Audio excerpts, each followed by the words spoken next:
So in today's video, I'll be showing you how to fix the application was unable to start correctly.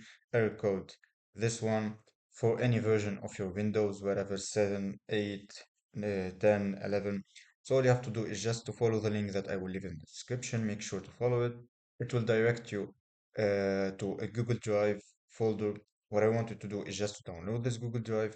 It will have common.dls, just keeping and go to system32, and then I want you to copy these files after you download it, and then go to your local disk C, go to Windows, scroll down till you find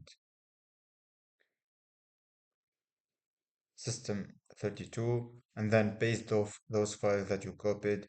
It will ask you to replace some files. Make sure to click on continue, and then go back go back to system WOW64, copy these files as well, and then go back to your Windows here, go to system WOW64 and paste them as well, and then restart your PC, and this will fix your problem. So that's all. If you like this video, please don't forget to subscribe, hit the like button for more tutorials.